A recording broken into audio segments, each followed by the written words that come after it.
हमारे यहाँ सनातन धर्म में महात्म्य कथन श्रवण की एक शिष्ट परंपरा है। प्रत्येक चीज का महात्म्य है, प्रत्येक पुराण का महात्म्य है, गीता जी का महात्म्य है, एकादशी का महात्म्य है, वैशाख कार्तिक आदि पवित्र महीनों के स्नान का महात्म्य है, तुलसी का महात्म्य है, ऊर्ध्वपुंड का महात्म्य है, त्रिपुंड का महात्म्य है, रुद्राक्ष का महात्म्य है, गाय का महात्म्य है, ब्राह्मण का महात्म्य है, गुरु का महात्म्य है, संत का महात्म्य है, भारत की धरती का महात्म्य है। महात्म्य प्रधान है सनातन धर्म, महात्म्य। और महात्म्य कहने सुनने की आवश्यकता अत्यंत अत्यंत अनुभव की हमारे पूर्वजों ने, क्योंकि महात्म्य के श्रवण के बिना श्रद्धा उत्पन्न नहीं होगी, श्रद्धा के बिना विश्वास पुष्ट नहीं होगा, और श्रद्धा विश्वास के अभाव में क्रिया केवल क्रिया बनकर रह जाएगी। उसका जो लाभ कर्ता को मिलना चाहिए वह लाभ से वह वंचित रह जाएगा। श्रद्धा नहीं है तो गीता जी में तो भगवान ने कह दिया, अश्रद्धया हुतम दत्तम तपस्तप्तम कृतं च यत् असदित्युच्यते पार्थ न च तत्प्रेत्य नो इह। श्रद्धा की इतनी बड़ी महिमा है। बिना महात्म्य श्रवण के न श्रद्धा होती है और बिना श्रद्धा के विश्वास नहीं होता। श्रद्धा होगी, श्रद्धा और विश्वास को गोस्वामी जी ने तो भवानी शंकर वंदे श्रद्धा विश्वास रूपणो, भवानी शंकर का स्वरूप माना है। क्या कहना है। तो इसलिए भक्तमाल ग्रंथ के कथन श्रवण की महिमा यद्यपि नाभाजी ने भी ग्रंथ में गाई है, भक्त दाम संग्रह करे कथन श्रवण अनुमोद, सो प्रभु प्यारो पुत्र जो बैठे श्री हरि की गोद इत्यादि प्रकार के जो नाभाजी के वचन हैं वो भक्तमाल महात्म्य के ही तो बोधक हैं। किंतु पृथक रूप से प्रियादास जी के पौत्र शिष्य श्री वैष्णव दास जी ने भक्तमाल का महात्म्य लिखा है, और उस भक्तमाल के महात्म्य में 3 घटनाओं का उल्लेख किया है, ऐतिहासिक सत्य घटनाएं। भक्तमाल ग्रंथ के टीकाकार प्रियादास जी का परिचय कल हम दे चुके हैं कि उन्हें गलता पीठ में वो स्नान करके बैठ के भजन कर रहे थे। उसी समय नाभाजी ने प्रकट होकर दर्शन दिया अपने निकुंज गमन के महाप्रयाण के 100 वर्ष बाद, और कहा टीका विस्तार भक्तमाल के सुनाइए। तब श्री प्रियादास जी महाराज वहां से चलकर रेवासा धाम आए और वहीं बैठकर आपने भक्तमाल ग्रंथ की टीका को लेकर के ग्रंथ को पूर्ण रेवासा में किया। इसलिए महाराज जी ये भक्तमाल ग्रंथ का प्रसाद पूरे वैष्णव जगत को जो मिला है वो अग्रदेवाचार्य पीठ रेवासा धाम से ही मिला है। उसका कारण है कि भक्तमाल के प्राकट्य में भी गुरु आज्ञा, श्री गुरु अग्रदेव आज्ञादयी हरिभक्तन को यस गाओ, भव सागर से तरण को नाहिन आन उपाओ। और फिर भक्तमाल टीका जब हुई तब ग्रंथ पूर्ण माना गया, इसलिए टीका को टीका ना मानकर मूल के जैसा आदर दिया गया। तो ये भक्तमाल ग्रंथ वहां का प्रसाद है। हमें स्मरण है पहली बार पूज्य श्री रेवासा महाराज जी ने श्री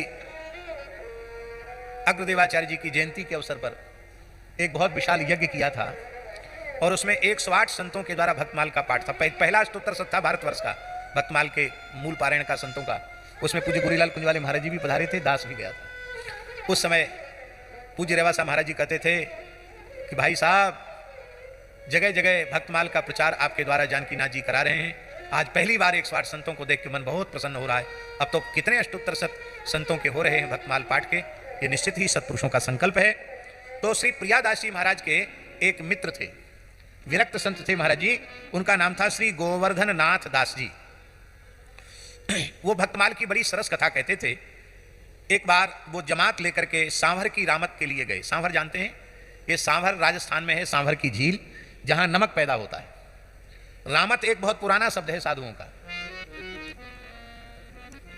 पुराने समय में संत लोग जो धाम में निवास करते थे वो एक निश्चित समय पर ठाकुर जी को, शालिग्राम जी को, लड्डू गोपाल जी को लेकर के 10-20 संत और रामत के लिए सेवकाने में निकल जाते। किसी से याचना नहीं करते, वहां कथा कीर्तन होता, सत्संग होता, और जो अन्न चून मिल गया, जो राशन पानी मिल गया, जो द्रव्य मिल गया, वो ला करके स्थानधारी गुरुदेव को अर्पित कर देते थे। यही परंपरा थी ना महाराज जी। श्री स्वामी रसिक देव जी महाराज के 52 शिष्य थे, हैं? श्री स्वामी रसिक देव महाराज जी की परंपरा के पूर्वाचार्य चरण श्री स्वामी रसिक देव जी के 52 शिष्य थे। आचार्य चरण वृंदावन में ही विराजते थे। उनके 52 शिष्य रामत करने जाते थे, और जो कुछ उनको मिलता था वो गुरु महाराज के चरणों में अर्पित करते थे। और उसी से पूरे वर्ष भगवान के उत्सव महोत्सव, संतों की, गौ की, ब्राह्मणों की, सबकी सेवा होती थी। अयाचित वृत्ति से, भगवद इच्छा से जो आ गया वो आकर गुरु महाराज के चरणों में सौंप दिया। अब यह परंपरा धीरे धीरे लुप्त हो रही है। पहले विरक्त शिष्य जो होते थे वो द्रव्य आदि कोई वस्तु अपने पास नहीं रखते थे। अपने निर्वाह से जो अधिक है, जो उनके शरीर के निर्वाह के लिए अत्यंत आवश्यक है, उससे अधिक जो भी वस्तु है वो गुरु महाराज को अर्पित कर देते थे, और गुरु महाराज की कृपा से वो वस्तु फिर भगवत सेवा में, संत सेवा में लग जाती थी। अब स्थिति है तो सबके अलग अलग अकाउंट हैं। प्रायः ऐसे बहुत कम लोग हैं जिनके अकाउंट ना हो, तो सरकार भी खुलवा रही है। अब समय बदल गया। नहीं, पुराने संत संग्रह परिग्रह से सर्वथा विमुक्त होते थे। और जो महापुरुषों के चरणों में अर्पित करते थे, वे महापुरुष भी ऐसा नहीं कि वो उसको अपना मान के व्यवहार करें, वो उसी परम वैराग्य पूर्ण रहनी से अपना निर्वाह करते थे। और जो वस्तु आई है वो हरि गुरु संत गौ ब्राह्मण ब्रजवासी इनकी सेवा करके उसे समाप्त कर देते थे, उसका संग्रह नहीं रखते थे। इसको हमारे यहाँ संतों में रामत कहते हैं।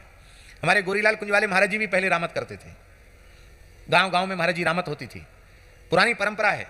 आज भी रेवासा में भी रामत की पालकी रखी हुई है कि महाराज जी रामत के लिए जाते थे तो पालकी में लोग, गांव गांव के लोग, राजस्थान के लोग उनको पालकी में लेके जाते थे, कथा कीर्तन होता था, पुरानी परंपराएं रही।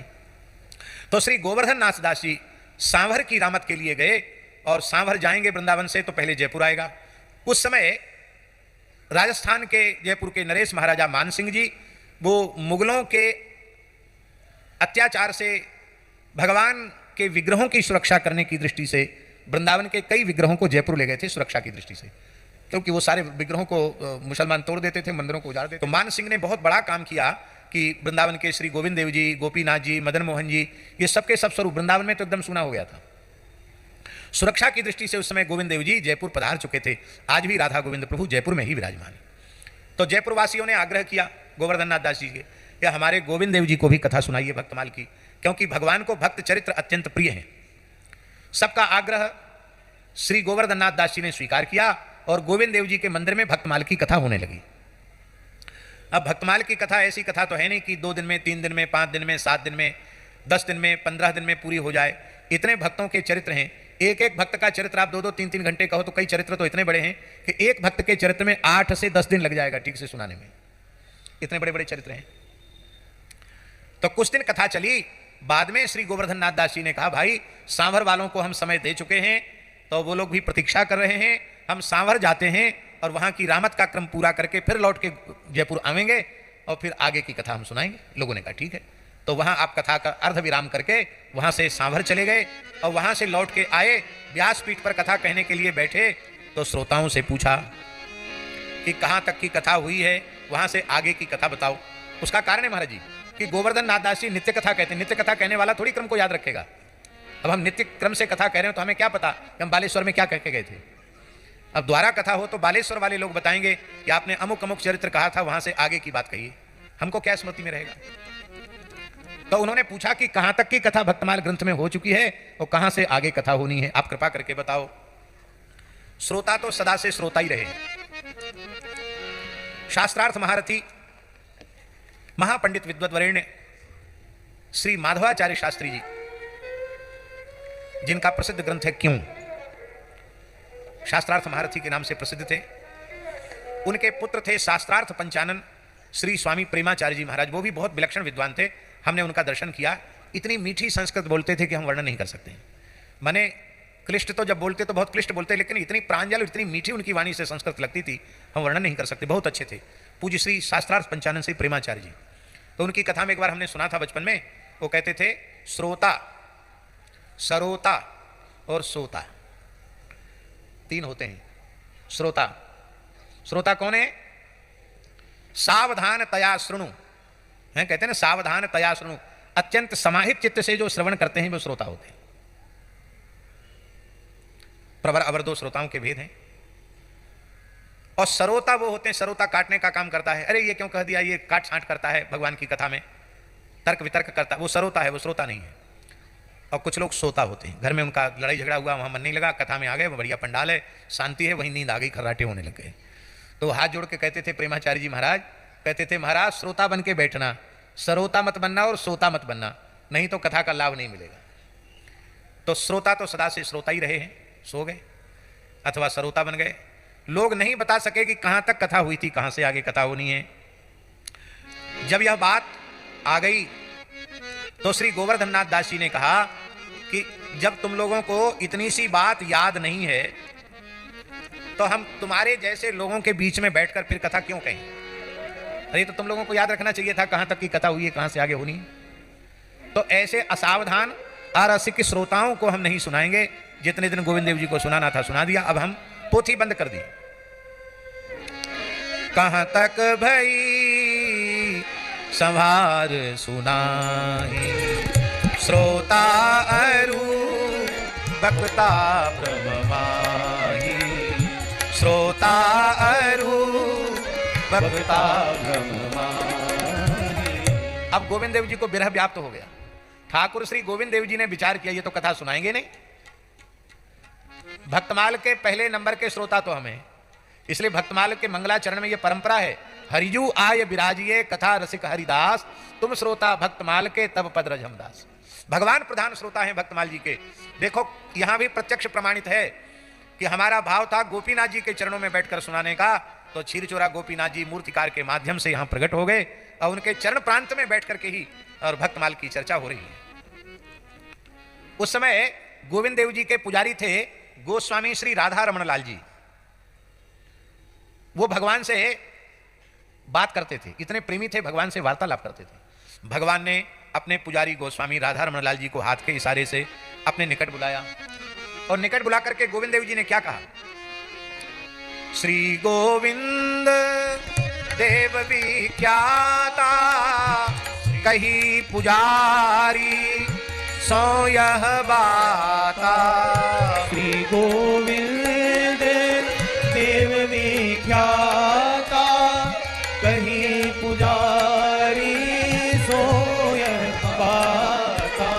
क्या कहा पुजारी से, श्री रैदास भक्त की गाथा, श्री रैदास भक्त की गाथा, भई कहो अब आगे ना था, भई कहो अब आगे ना था, भई कहो अब आगे ना था, भई कहो अब आगे ना था।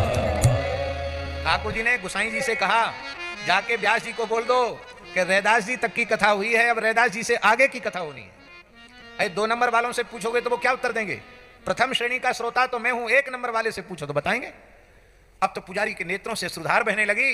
रोते हुए पुजारी राधा रमण लाल जी आए और उन्होंने कहा कि भगवान आज्ञा कर रहे हैं कि रैदास जी से आगे का चरित्र कहो। सुनि सुपुजारी के दृगन पानी बहो अपार, या के श्रोता आप हैं यह कीन्ही निर्धार। ये बात पक्की हो गई कि भक्तमाल के श्रोता साक्षात ठाकुर जी हैं। हमारे महाराज जी एक बात और कहते थे कि गोवर्धन नाथ दास जी को प्रसन्नता तो हुई, लेकिन उन्होंने सोचा कि श्रोता लोग कहीं ऐसा ना सोचें कि ऐसे झूठ मूठ बोल रहे हैं, भगवान थोड़ी बोले होंगे, तो श्रोताओं का श्रद्धा और विश्वास और दृढ़ हो जाए। इसके लिए गोवर्धन नाथ दास जी ने कहा कि इतनी श्रवण की इच्छा गोविंद देव जी की है, तो सबको अपनी वाणी श्रवण से वंचित क्यों कर रहे हैं, द्वारा कहें इस वाक्य को। तो मंदिर में भगवान की वाणी सबने सुनी, श्री रैदास भक्त की गाथा भई कही अब आगे ना था। अब तो सब आनंद विभोर हो गए और अब तो श्री गोवर्धन नाथ दास जी इतने भाव सिंधु में निमज्जित हो गए कि उन्होंने पक्का कर लिया कि जब तक पूरा ग्रंथ पूरा नहीं हो जाएगा तब तक हम यहां से जाएंगे ही नहीं, पूरी कथा गोविंद देव जी को सुनाएंगे। बोलो श्री राधा गोविंद देव जी महाराज की जय।